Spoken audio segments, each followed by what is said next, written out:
Hey everyone, I'm Sajal Gupta and I welcome you all to How to Web 3.0 series by GFG VIT Bhopal. Web 3.0 presents us with a lots of endless possibilities, and with that comes a series of endless questions. Is it feasible?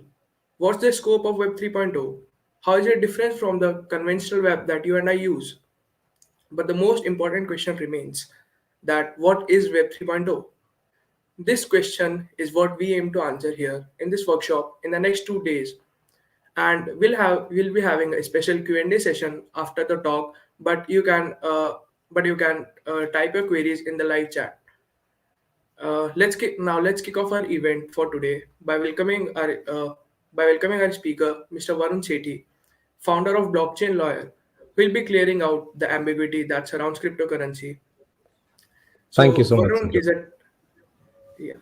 So let me give you a quick introduction about Mr. Varun Sethi. He is a tech lawyer, passionate writer, and a digital nomad. He's also the founder of Blockchain Lawyer and Full Stack Lawyer LLP, where he helps global entities to transform from conventional and slow business models to a more modern and decentralized blockchain experience. So now that I have introduced her to you, I'd like to hand over the session to him. And welcome, sir. We are glad to have you here with us today. Thank you so much, Sajal. It's always good to talk to young minds because, well, the opportunities that lie ahead in Web 3.0, as a 20-year-old, as a 25-year-old in the Indian ecosystem, an ecosystem which is growing and booming, well, this is the right time, and VIT is doing the right thing at the right time, and this is where you make bigger businesses. So Google started off after the internet era, and look where Google is today. So we are expecting, you never know, maybe someone from this session might build a multi-billion-dollar industry or a company in times to come. So I'm very excited to talk to young minds, and thank you so much, VIT Bhopal, for organizing this. Now, talking regarding how to crypto or what exactly is Web 3.0, primarily I'm a lawyer, so from a legal perspective only. I've broken this conversation into five key things. So we'll talk about those five key things and we'll have a conversation within all these points. And post that, we can surely have a quick question answer session. So, breaking the conversation into five key things. One, what is the exciting part about Web 3.0? Second, what is the value additions that, let's say, decentralization brings? Third, we'll talk about how to start your crypto journey in case you want to explore this ecosystem. Yes, we'll talk about that thing as well.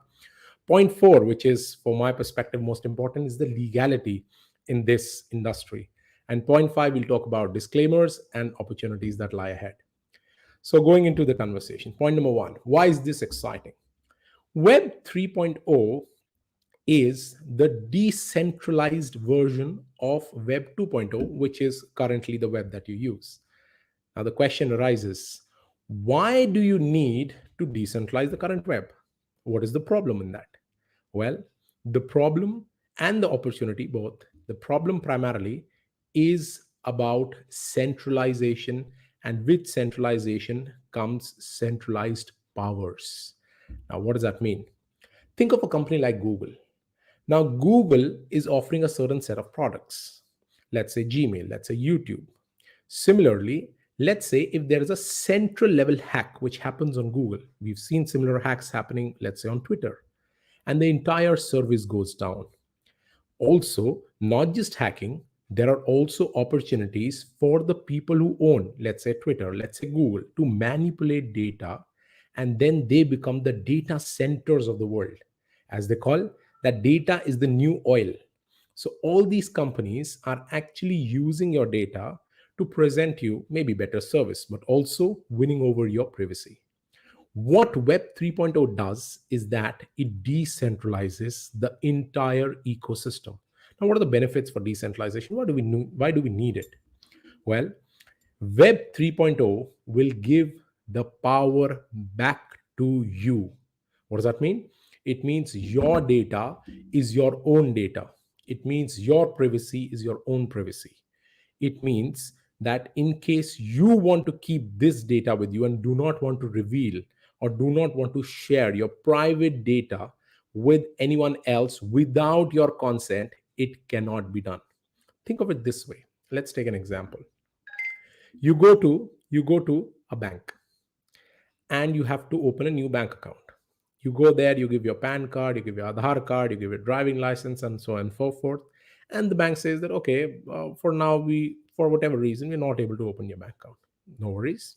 You go from bank A, you go to bank B. And again, the same process is repeated. They ask for a PAN card, they ask for a Aadhaar card, they ask for a driving license. Again, you get rejected for whatever reason. Then you go to bank C, and again, you repeat the process, and finally, you get the bank account in bank C.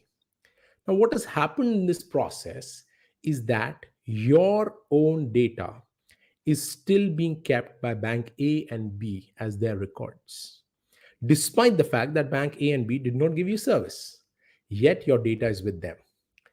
Web 3.0 will solve this problem, wherein you will not actually give the copies of your PAN card and Aadhaar card, which are subject to misuse by the bank employees. So, what you will do is that you will give a right or an access in a hashed, that is, in a cryptic form. You will say that this is my Aadhaar card. However, you're not giving the actual copy of it. You'll simply say that this is the Aadhaar card's hashed version, and the bank will simply verify. Try to understand the difference. Earlier, you were giving the physical document, and the bank is owning that document and then applying for your bank account. Here, you are giving access to a document in a manner which is only available to you and for the banker in a very limited manner. So the banker will not own, not keep any documents. They will simply verify that yes, this PAN card, this Aadhaar card belongs to you. And this will win over the challenges that are there of misuse of physical documents. We have heard stories in the legal ecosystem where people have submitted, let's say, a loan application, and they've given all their details about properties and PAN and Aadhaar and bank and phone numbers, and they have been misused. This is what Web 3.0 brings in. It gives you back the right of ownership of your data. This is one of the examples of Web 3.0. So, why is this industry exciting? Well, when I look at the overall crypto industry today, it used to be roughly in 2017, it used to be something around $350 million worth of industry in 2017. Roughly by 2020-21, the market value of this industry went up to almost $4 billion. Now, the young minds there in the crowd, this industry is expected to reach $400 billion in less than 10 years' time from now. So this brings upon a great opportunity for you to join this industry. Of course, we'll talk about what are the opportunities that are there, again, from a legal perspective. But an industry which is expected to grow from roughly $4 billion to $400 billion in less than 10 years' time. So if you're 20 something and you're doing, let's say, some tech development, you're a marketeer, you're a writer, well, this is one industry that you can surely look at. Of course, you've got to match your skills accordingly, but this is one industry that you can look at. And this brings lots of excitement. A new industry always presents better opportunities in terms of maybe salary growths, in terms of funding opportunities. This is what is called as a sunrise industry. Sunrise primarily means that this industry is expected to go up. We'll talk about the legalities also. So moving on to the other point number 2 is about what are the value additions. As I mentioned, one of the key value additions is about transparency, and that transparency is brought about by decentralization. I'll give you a few accounting examples. How we all already know that there are companies like, let's say, Satyam, which went bust in 2008 or so, wherein a family run business took loans, manipulated the books, and one day the entire thing went public. Now, imagine this way, that the Satyam scam happened primarily because it was run centrally within close quarters as a family business, and people were not aware of the internal board meetings, intricacies, corporate governance. Those things were not exposed to the public, despite they hiring a big chunk of employees in their office.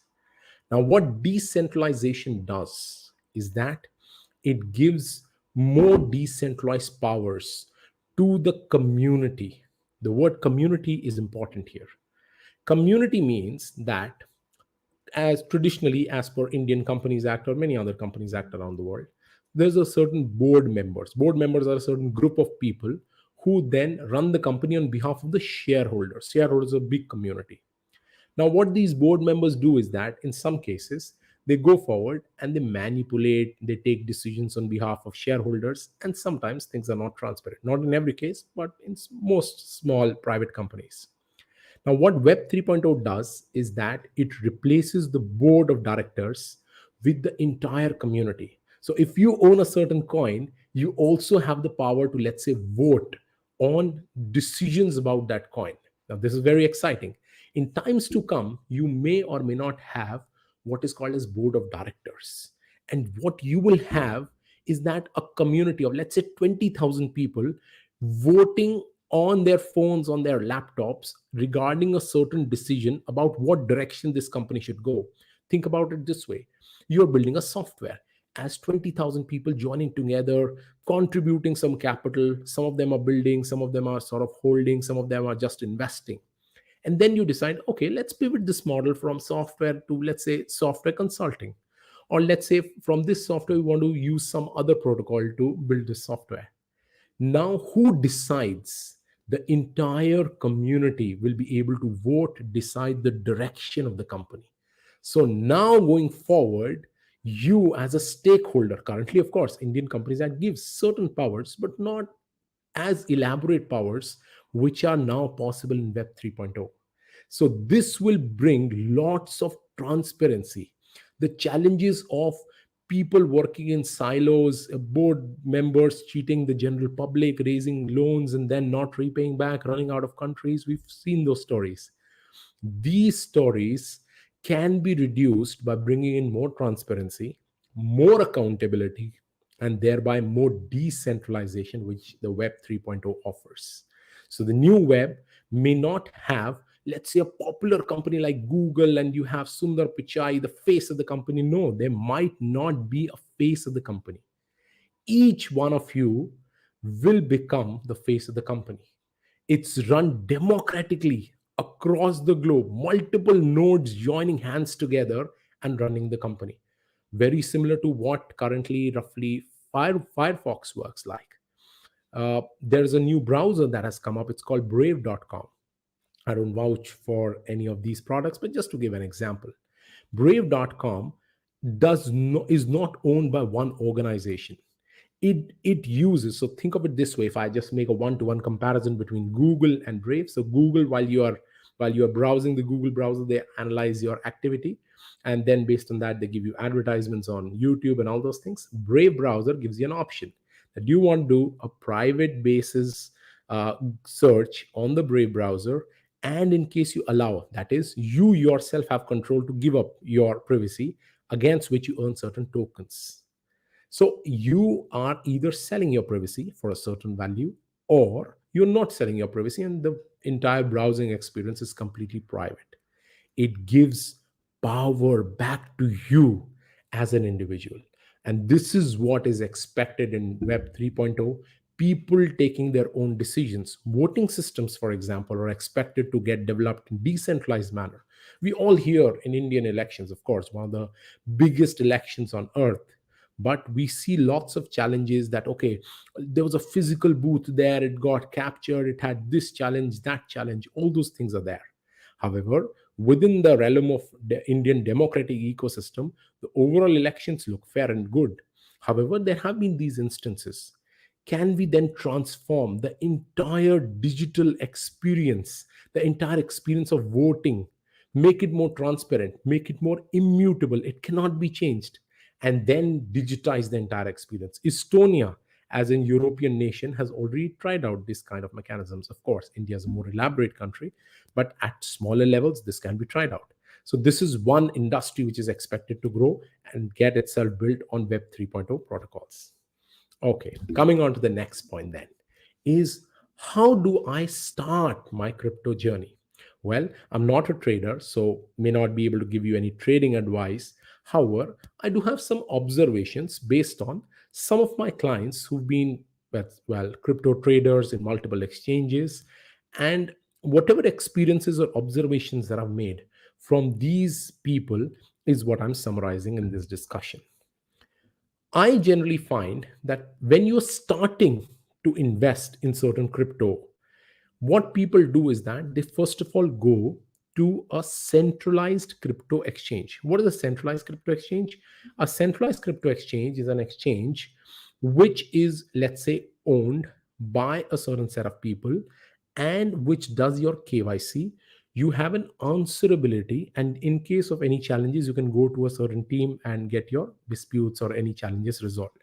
Some of the examples, again, I don't vouch for their I don't advertise their things, but just to give you an example, WazirX, CoinDCX, CoinSwitch, Kuber are some of the popular ones in India. Of course, outside India, you've got Kraken, you've got Coinbase, and many others like those, Binance, for example. Now, what happens is that when you're starting your crypto journey, it's always good to go forward with a KYC enabled, a cryptocurrency exchange, which gives you assurance that in case you're paying someone, you will get the corresponding consideration. So let's say in case you pay INR, you will get the cryptos against it. In a decentralized exchange, the challenge currently, of course, it's work in progress, but the challenge currently is that there is no, let's say, customer care. So in case your transaction is stuck, then it's very difficult. You're on your own. So start your journey in a step-by-step manner in 4 steps. Start out with a cryptocurrency exchange, which is centralized. Point number 2, start out with coins which are generally popular, Bitcoins, Ethereum, Solana, those kind of things, wherein you know that okay, this is something which is there just to experience. Point number 3, do not miss out on reading about those coins. So we generally use the term DYOR, do your own research. In that thing, read about what is Ethereum solving, what is Solana solving, what is Cardano solving, what is Dogecoin solving. Read about the white paper, understand what is the team behind it, and do your research on experiencing these things. And point number 4 is that always look into about the legality. Where is this company coming from? Is this a Japanese company? Is it a Chinese company? Is it an Indian company? Is it a company which does not want to disclose where it's from? So these are the factors that you've got to look into. Now the question is, which coin do I invest in then? Well, that's totally your call. It totally depends on your risk appetite. It totally depends on funds that are available to you. It totally depends on what kind of experience do you want to have. Again, I don't give any coin based advisory. However, all these observations, I've seen people grow in this trading journey, and I've also seen people fall in this trading journey. However, just to summarize, start off with the crypto exchange, which is centralized. Do the KYC because later on the taxman will surely ask you about these crypto trades. Point number 2, you always do your own research. Point number 3, you always invest initially, in case you're starting, invest initially in popular coins, understand how the workings are being done, and then move on to sort of experimenting with other smaller coins. And don't miss out on ensuring where the company is from, reading about the founders, connecting with them on LinkedIn, connecting with them about what are the maybe their webinars, or connecting with them in Telegram groups to understand how this entire journey is being developed by certain projects. Point number 4 in my conversation, and which is the most important point, is about legality. I'll take you to 2017. I remember that I hired an intern in 2017 in my team, Blockchain Lawyer. And in 2017, that girl joined my organization, was very excited. In one day's time, she resigned, primarily because after taking the offer letter, she went back to her family very excitedly, told her mother that I've been hired as an intern with Blockchain Lawyer. And the moment her mother came to know that, well, this is blockchains and cryptos in 2017, her mother felt that there is illegality involved, and hence she would not continue her internship journey with us. However, things have massively changed since then. We have in India a Supreme Court judgment which says that running or investing or doing activities in cryptos are currently not illegal. Of course, the Honorable Supreme Court also directed the Reserve Bank of India, and later on also directed the Securities Exchange Board of India, to create a framework wherein consumer level protection is ensured, and all these companies which are offering crypto products can be put under a certain regulatory framework. Now, from that perspective, when I look into it, I see that this 180-page judgment of the Honorable Supreme Court on March 4th, 2020, was one of the landmark judgments in the world. It stated, it gave you, that is, as an individual, as a consumer, as an individual, it gave you powers to build crypto based products. Of course, there are challenges in banking, we don't deny that. But this Supreme Court judgment clarified that India wants to embrace this technology. India wants to understand this technology. There have been nations in the past who have completely denied that we don't want to experience this thing. However, when we look at the Indian youth who are generally good in coding and developing, and software exports is almost so, this data point might excite you that the amount of software export from India is equivalent to the is equivalent to the oil export by Saudi Arabia. So Saudi Arabia is always known for oil and exporting oil across the world. India has an equivalent amount of software export to the world. So that's a massive market. Now, when you have that layer of specialization in software exporting to the world, you can surely build across and understand languages like Solidity to build products on Web 3.0. That's the need of the hour. That is what the world is expecting you to come up with. And there are lots of opportunities available. So, coming back to that legality from an Indian perspective, can you build a crypto based business in India? Yes, of course, the Supreme Court judgment allows it. Will there be no challenges in building this thing? Well, I don't deny that there would be challenges, because the Reserve Bank has not yet come up with a very clear judgment on how they look into this industry. Third, the annual budget is expected in a few days time from now in India. So are you expecting something in the annual budget? Well, it may or may not come, but there's still a bill that is available with the government, which is expected to be tabled in the Indian Parliament, not immediately, maybe in budget, some part of it, maybe it can be deferred. It was expected to be tabled in the month of December 2021, could not happen. But there are global opportunities available. Singapore has come up with DPT guidelines, which is digital payment token guidelines. It talks about you developing global products.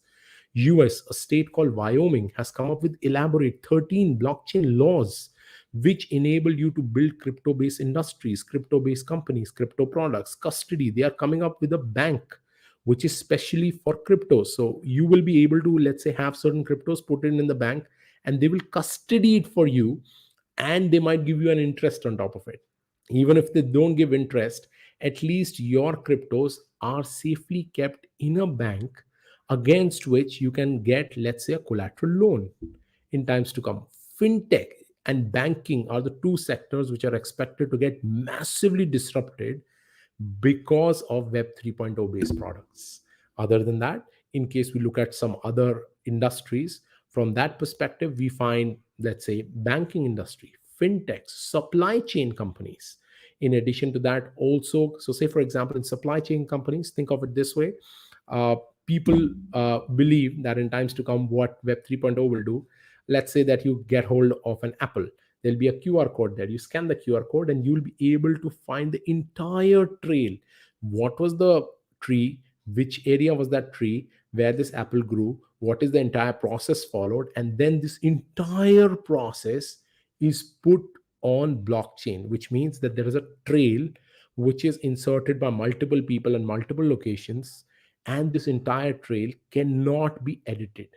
What that means is that this entire trail is a proof that actually, let's say if it's a Washington apple, let's say it's a Himachali apple or a Kashmiri apple, those apples, whatever claims are being done, are validated by a audit trail that justifies this thing. Like in India, when you go to Kashmir, they call it, oh, this pashmina wool, this cloth, this pashmina wool is worth, let's say, 20,000 INR. Now you've got to believe that person. There is no guarantee that the cloth that you have in hand is actually pashmina wool. Now going forward, what will happen is that you'll be able to scan a QR code, and you'll be able to find the entire trail back to the origination, the, let's say, the manufacturer in terms of products, manufacturing, origination, out from the factory into the warehouse, into the entire supply chain, and finally to the consumer. That entire trail. Think about the transparency that this brings in. Think about the accountability that it brings in. Think about the quality of the products that are validated by this supply chain train, the supply chain trail, which cannot be amended or edited. So it becomes immutable, and it justifies that yes, this final product is actually an original, authentic product. These kind of industries will get disrupted by the use of Web 3.0 and blockchain technologies. Now, specifically, talking about opportunities, talking about some disclaimers as well. What are the opportunities that you have? Okay, in any new industry, as I mentioned, that currently this industry has grown from, let's say, $335 million in 2017 to about $4 billion, maybe as of the current date, and expected to grow to about $400 billion in about 10 years time from now. Now, what are the opportunities? Of course, you can become a tech developer, learn Solidity language. You can set up your own blockchain based, maybe a product that you wanted to have. Going forward, we expect venture capital funds, which is already happening in the last 1.5 years. We've seen those things. Venture capital funds getting excited to invest. The investment has skyrocketed after the Supreme Court judgment that I talked about in India. Post that, global venture capital funds are setting up fund houses to invest specifically in blockchain based products and crypto based products. So those things are there. It also brings benefits to the Indian government or to governments across the world to collect taxes.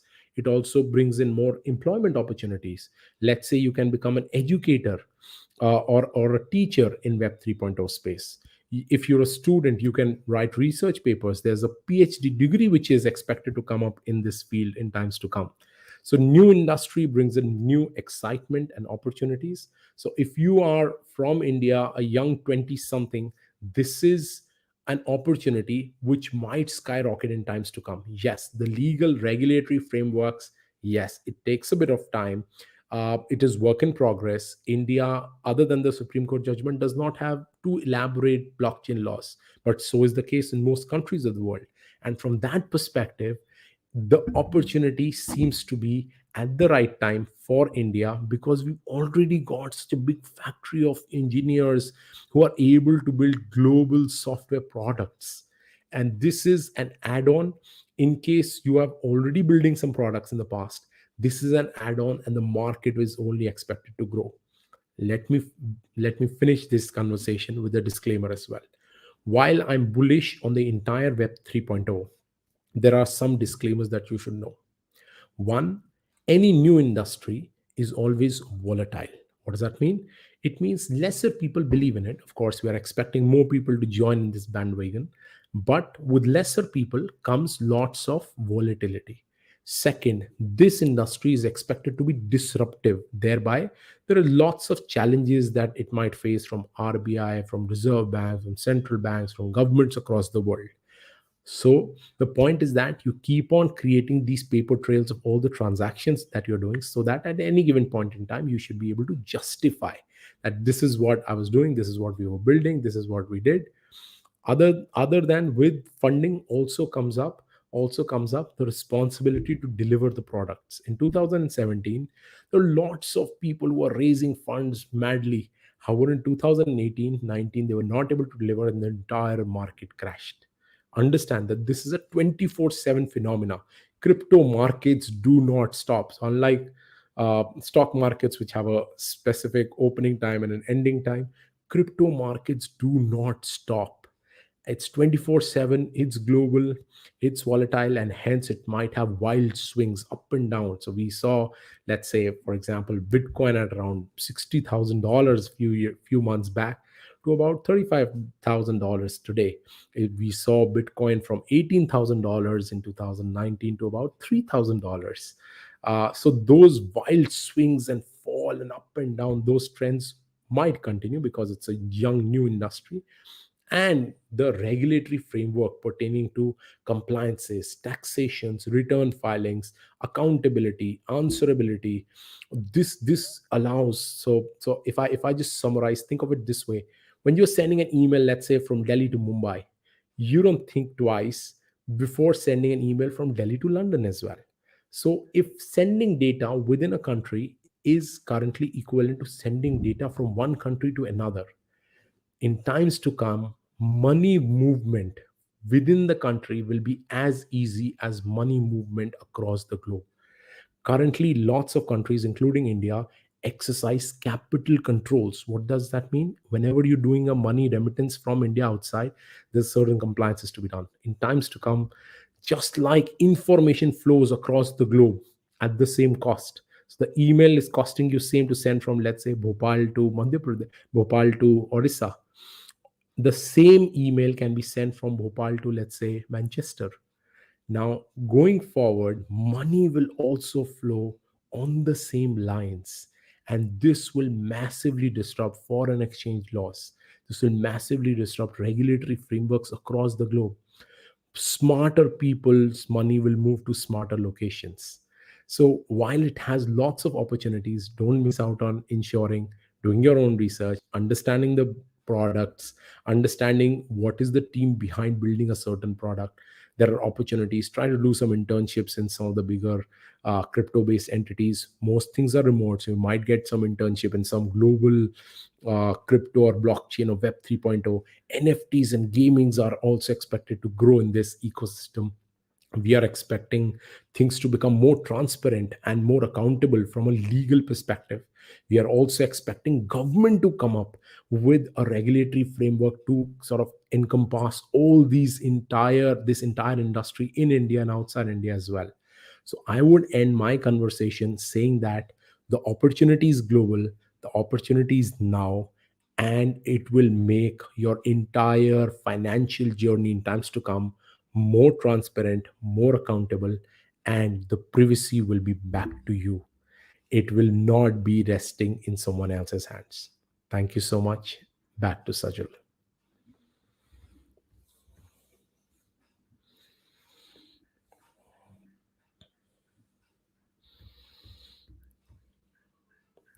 Sajal, you seem to be on mute, I think. That's my bad. So, thank you, sir, for the thought provoking and insightful talk. I'm sure everyone here enjoyed a lot and learned from it because with the boom of blockchain and Web 3.0 technology, we being computer science students, we just start coding whole applications out. But in the process, we generally, ignore or we don't learn about the law side of things. Exactly. So, yeah, I'm sure everyone here learned a lot from it. Surely. It's always good So, to interact with young minds. So, computer science students, it's good to build. Generally, it's the technology that comes first and the law follows, but the law is surely following up. yeah. So, sir, now we have some questions from the live chat and the Google form Sure. that we rolled out for this event. Surely. So let's. So Prerna asks, sir, can the crypto files be an object to hack in any possible way? Can crypto files be an object to hack in any possible way? Okay, so it depends on how have you hashed it. So there are protocols for hashing it. There's a SHA-256 methodology which converts any data into alphanumeric code. Uh, just like there's a methodology to cryptoize it, that is to hash it. There's a method to bring it back as well. So I would say hashing currently, or maybe victimizing these files currently is possible. However, in times to come, more cybersecurity people will come into this ecosystem, and they will be able to. So one of the bigger use cases for blockchains is that the data becomes more secure. So in times to come, that's work in progress, but in times to come, it will surely become more and more secure. Yeah, I'm sure the cybersecurity students who are watching this live session, they'll be interested. They'll be That's a big interested use in case. Web So 3.0. blockchain and blockchain and cybersecurity. That's a marriage made in heaven. So there would be surely opportunities in this space as well in times to come. Yeah. So Vidit asks, sir, can you explain the similarities and differences between stocks and cryptocurrency? Okay, so there are definitely some similarities that it works on roughly the same principles. You've got to understand and apply similar theoretical concepts like demand, supply, and elasticity of demand, and how prices are fixed. So it has similarities. However, there are major differences. Think about it this way: that stocks, in most cases, stocks or listed stocks, in case you see, those listed stocks have a company attached to it, and that company has, let's say, 3 years of profit history. So let's say when you have, let's say, a Zomato IPO happening, you already know about Zomato, you have financials available. In cryptos currently, what happens is that there are certain coins which are not backed by any business, so it's purely sort of speculative coins. However, in addition to that, stock markets have an opening and a closing time. Crypto markets are global, they're 24/7, and it just works and works very fast. Other than that, I think currently when I see in the crypto ecosystem is that there are many of these projects which do not have a tangible product to sustain the business. This will become a norm in times to come, but currently you can just start off a coin, do some marketing, and we've seen that thing in past. You pump that coin and then, well, you just walk off. This thing is what the government will step in and ensure that you've got to have a legitimate business. There should be answerability, and the coin should be backed by a tangible business or a tangible product. So it has its similarities, it has its differences, stocks and crypto. So I would highly recommend understand a bit of stock to understand more deeper nuances of cryptos as well. Yeah. So along that lines, we have a similar question in the Google form. How a Mm. new cryptocurrency can be created? Like I think he's asking that how we can create our own coin. Okay, how to create your own coin? Okay, Yeah. there are many ways of doing it these days. It's become very simple. Binance Smart Chain (BSC) offers you the entire methodology, rather the entire infrastructure to then use their protocol and create your own coin. I don't vouch for, again, I don't advertise for it, but that's one option of doing it. There's another protocol called Wave. You can go there and you can create your own coin. There are YouTube videos for creating your own coins. See, creating coin is no big deal anymore. However, creating coin and sustaining the price is a bigger challenge. And to sustain the price, other than the coin, you need to have a tangible activity, which can be, let's say, a tangible business. Think of it like, let's say, there's a business traditionally which is already running, and you want to make it. I'll give you a more specific example. Think of it that you took a flight in Jet Airways, right? And taking that flight, you got some sort of tokens or coins or some reward points, right? And then you realize that, okay, I don't have any, the COVID has stuck, so I don't have any travels to do. So you're still keeping those coins there, right? Now post that, what happened was that now you walk into a certain clothes store, let's say pantaloons, and pantaloons also give you certain points and certain reward points, right? Because of the purchases that you made for pantaloons. Now you have certain coins which are, or certain loyalty points from Jet Airways. You have certain points for clothing brand, that is, let's say, pantaloons for that matter.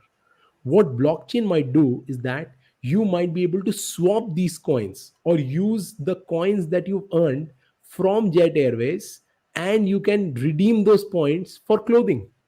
Now, currently, that is not there. But this swapping of coins, so just like Bitcoin can be swapped for Ethereum and Ethereum can be swapped for Solana, you will be able to swap. So let's say if Sajal has coins for, let's say, clothing brand, and I have coins for airlines, and I want to buy some clothes, I can pay certain value to Sajal, and we can then swap our reward points. And this makes the entire thing more transparent, more usable, more accountable, and thereby, so otherwise what happens is that your points simply get expired, right? So despite you making a purchase, you getting a discount, you're not able to use it. So these kind of things will happen in times to come, right? Yeah, so that's the thing because as a college, as a college student or as a university student, we tend to get a lot of like discounts from big companies. Correct. So before they Correct. expire, we can pass them to people No, who so might need this them. is currently so this is currently called a closed ecosystem. So Pantaloons coins can be used, or Pantaloons reward tokens can be used within Pantaloons only. Then let's say some other brand uses an entire ecosystem. In times to come, all these traditional businesses will have their own coins, right? So people like you will be expected to write codes in Solidity. You can go to a traditional business and say that I am converting your business into a certain token, and that token can then be exchanged with other tokens. It brings more customers to the business, and that is how the entire ecosystem grows. So we've seen these kind of coin swapping. So traditional business, let's say Pantaloons, coming up with their own coin, Jet Airways coming up with their own coin, people exchanging these coins together and creating more value addition. It brings more customers to the business, brings more traditional businesses to the blockchain Web 3.0 ecosystem. So those things will happen in future. Yeah. So Muhajit asked in our live chat. Sir, as we saw how Bitcoins and Dogecoins took a dip just due to Elon Musk's tweet, how does it instill how does it instill confidence in one to see it as a source of income or asset? Well, again, from a legal perspective, you may or may not know. So Elon Musk tweets. So when he tweeted, and the confidence and the sort of Bitcoin took a dip, or Dogecoins took a dip, and he has a bullish news and it goes up. So there have been tangible news, and there have been filings with the US SEC, which is the government department there, which says that okay, Tesla might consider accepting Bitcoins for their Tesla cars, and they actually made a filing with the government there, and that was a big news, and then the price of Bitcoin skyrocketed. Post that, he said okay, we are considering, we may or may not do it, and in that case then there was a fall in the price. Now in this case, why one person's tweet, of course he's a very important person on earth, but why one person's tweet actually brings down or takes up the price is primarily because the current ecosystem, the current community of cryptos is very small. The moment this industry becomes bigger and bigger, there is more decentralization, then these kind of news may not have such a big effect on such kind of price movements. However, Elon Musk is an important person in the ecosystem, and he does all these things. So the government also realized that okay, his tweets might have a effect on the crypto ecosystem. So there have been refrains, that is, he's been asked to refrain from making such public statements, and there is a government agency which has formally issued him a notice to not just have any random thing put on Twitter. So those things are there, but I still feel in times to come, bigger ecosystem, more bigger communities will ensure that there is more decentralization, and the price movements will not happen only by one person saying anything. Okay. So Vidit asks, sir, how can individuals secure their crypto wallets from cryptojacking? That's a very interesting one. So, as I mentioned, that cyber security or hacking or that protection currently is work in progress. People are very excited to actually sort of enjoy those crypto tradings, and then they realize, oh, someone's hacked them out. Now, in that cases, what we generally recommend to our clients is that you do buy, let's say, a physical wallet. That physical wallet is generally more secure than a public wallet, and that public wallet, there are people who put their coins in a certain MetaMask. So some of our clients have also been facing these challenges.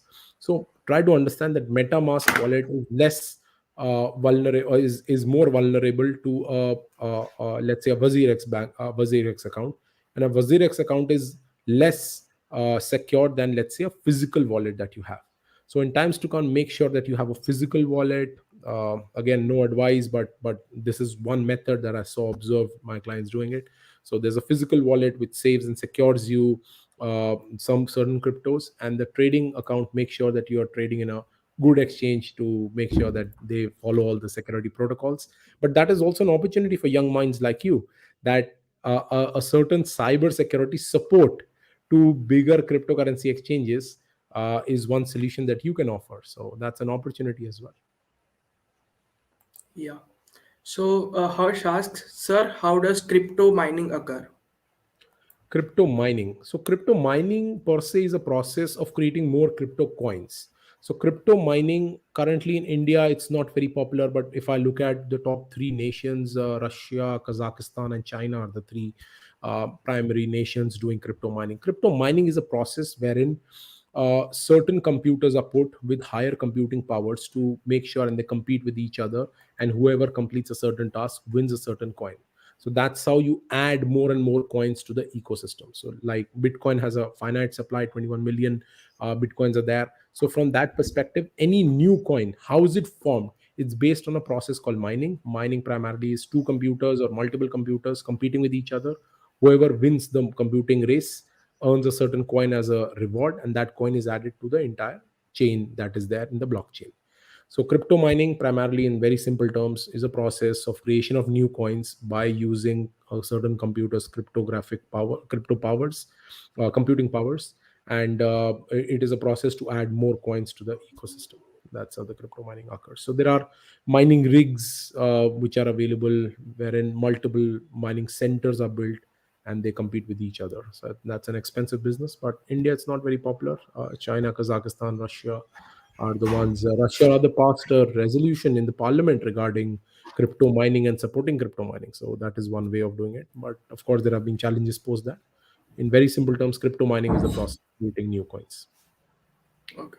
So along the lines, I along the same lines, I have a new question. I have a question that are is crypto mining process, is it generally energy inefficient?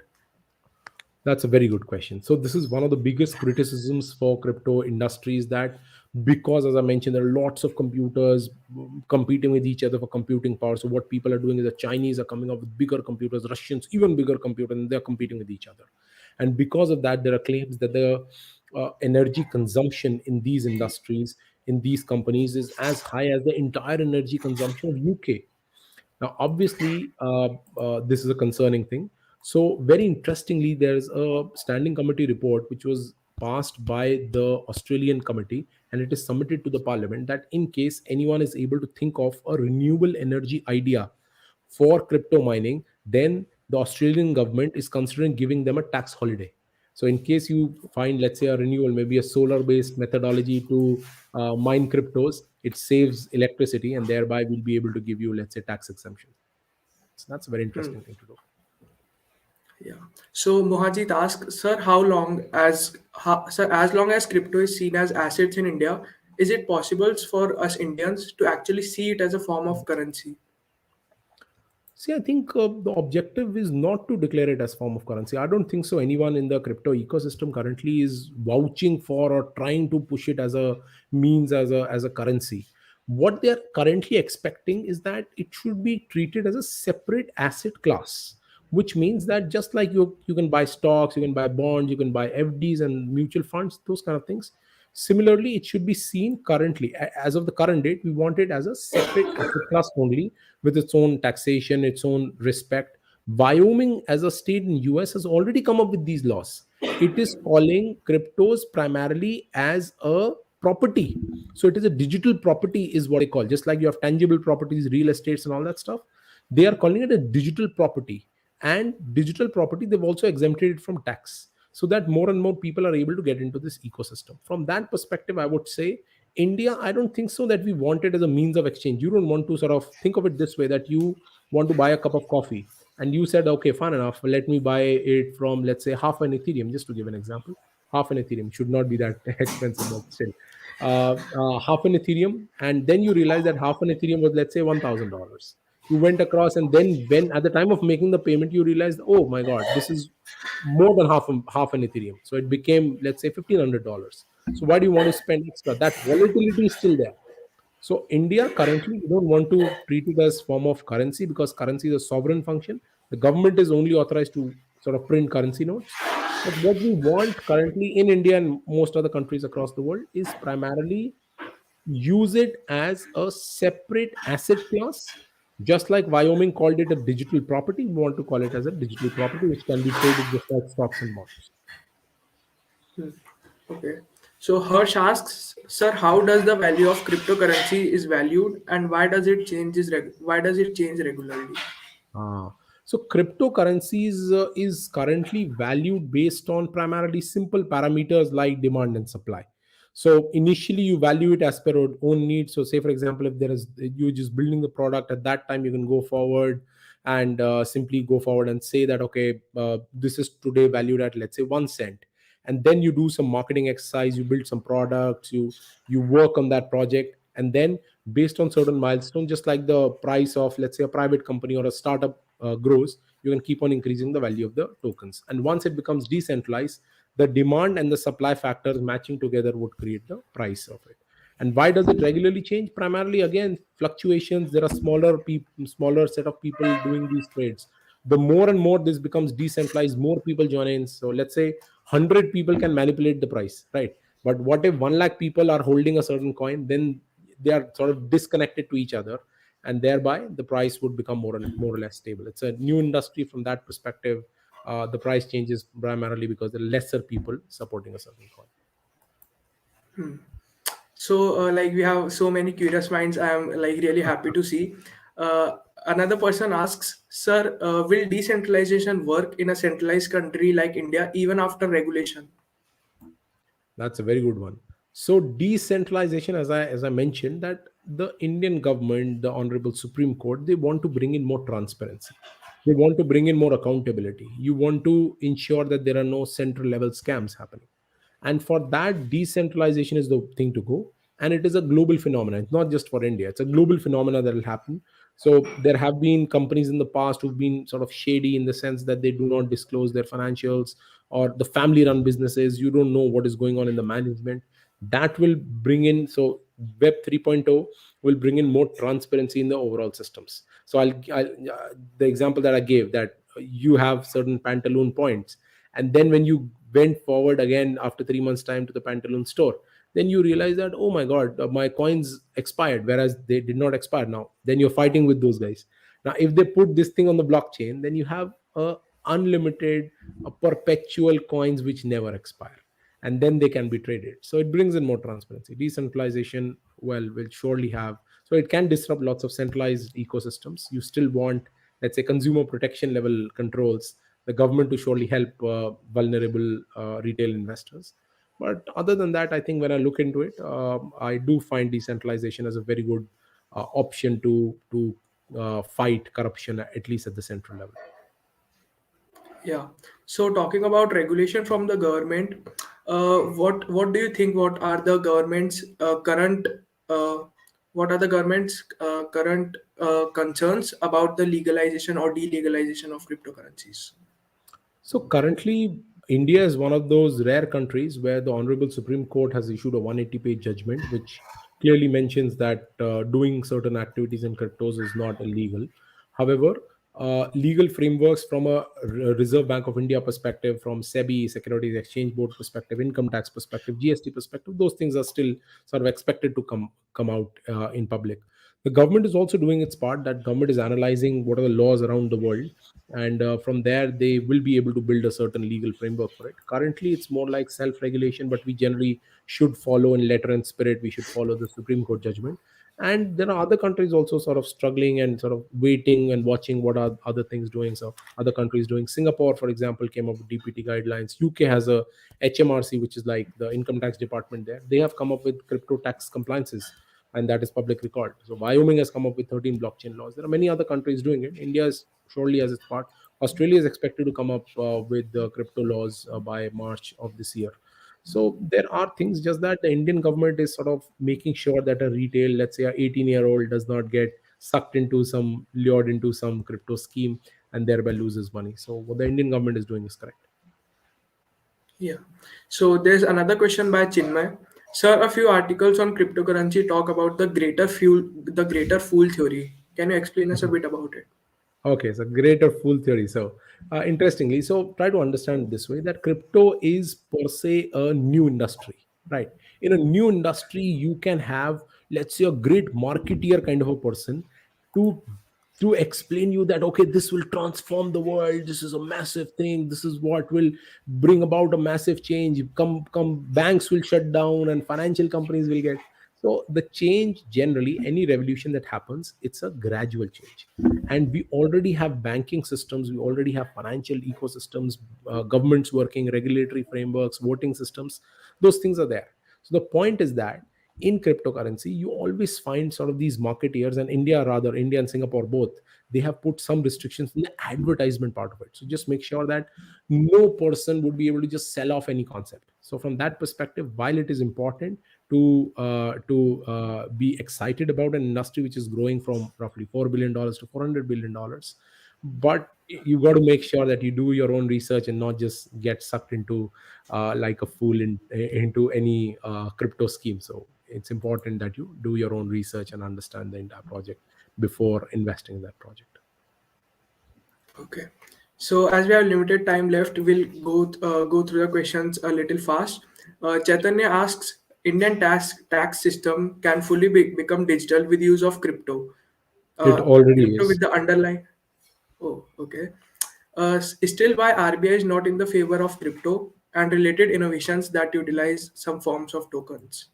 Okay, got it. So the when I look at the Indian tax ecosystem, that tax ecosystem, as I compare it with other tax ecosystems, let's say even US ecosystem for that matter, India has a more elaborate taxation ecosystem as compared to US, in the sense that most things are digital. The forms that are there, they are far better than the forms that are there in the US ecosystem. So India has done its work on the digitization of the taxation regime.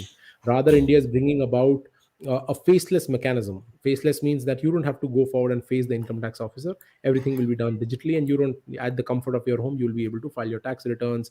Do in case there's a query, there's a notice, you'll be able to answer it. So you don't have to regularly go to the income tax department, and that sort of removes all the corruption. There's a physical face-to-face meetings and the sort of nervousness and challenges around it. Now, other than that, the question is whether RBI, what is the problem that RBI is still holding back? See, try to understand. India is a nation, while you are sort of techies and geeks, and it's good that you'll be able to understand the nuances that how the coin works. But a general man on the road in a small town in India may not be able to understand the intricacies. When you are running a government, you've got to look at the entire country holistically. And for that person, the most important thing is consumer protection for people who do not understand the nuances, the technicalities of cryptos. For him, a 10 rupee note is a 10 rupee note. There's nothing digital per se.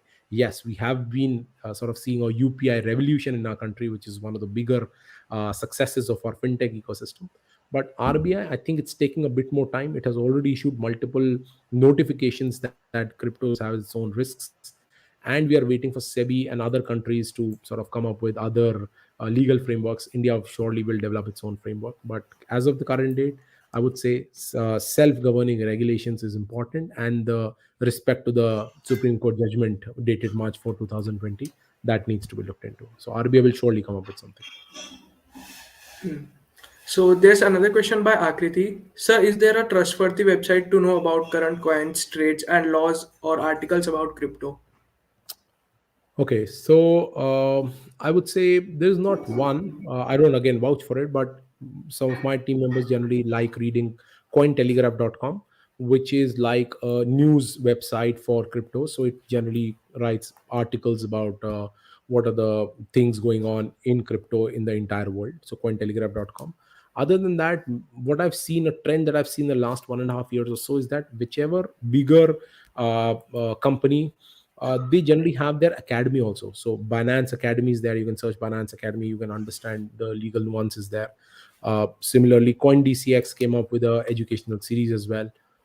Many other, Kraken has its own academy. So based on that, you can surely go forward, read about Binance Academy, Kraken Academy, and Cointelegraph as a news channel for picking up what are the latest articles about cryptos. I think those are the top two, three. Other than that, there have been many others similar, but these are the sort of should be a good reference point to start off with. So this will be the last question that we'll be taking, and I personally think it's interesting. KK asks, "Sir, how do we track illegal transactions made in cryptocurrency?" Oh, that's a very interesting one.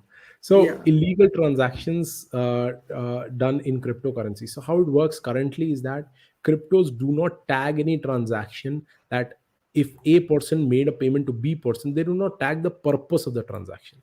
So, let's say that you can transfer, let's say, one Bitcoin to someone else and he can perform a certain service. However, in times to come, that is where the legal framework is important. That currently the reason for the transfer is not mentioned on the blockchain explorer.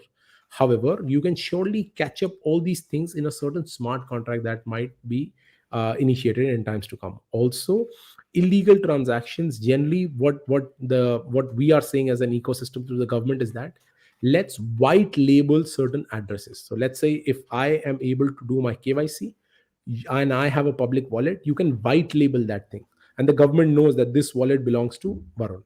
Now, in times to come, let's say if I am dealing with some other person whose wallet address is not white label, so that you do not know who that person is, those kind of trades can still be restricted or not being allowed. So that is one way of looking at illegal transactions or illegitimate transactions, wherein a white label address should only talk to a white label address, is what we are recommending to the government. So in times to come, once you do the KYC, you get a white label address. It's as good as your bank account only, right? In times to come, so it might be used that the government might put a restriction that you first do the KYC, you ensure that your address is white labeled.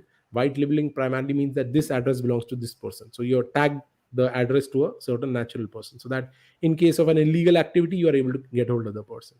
So that is one way of doing controlling the illegalities of the transaction. So, but it's again work in progress. This is one way of doing it. There might be other ways in times to come. Yeah. So thank you, sir, for that very easy to understand discussion and that very insightful talk. As everyone here is basically a beginner in the Web 3.0 space, and surely you can check out sir's social media as well. Our tech team will put the links in the live chat, and but those questions who are not answered, don't go, because we have another workshop coming up today itself on 8 p.m. by How to Meta by James Demio. Thank you everyone for watching. Thank you, everyone. Thank you, everyone. Thanks. Bye.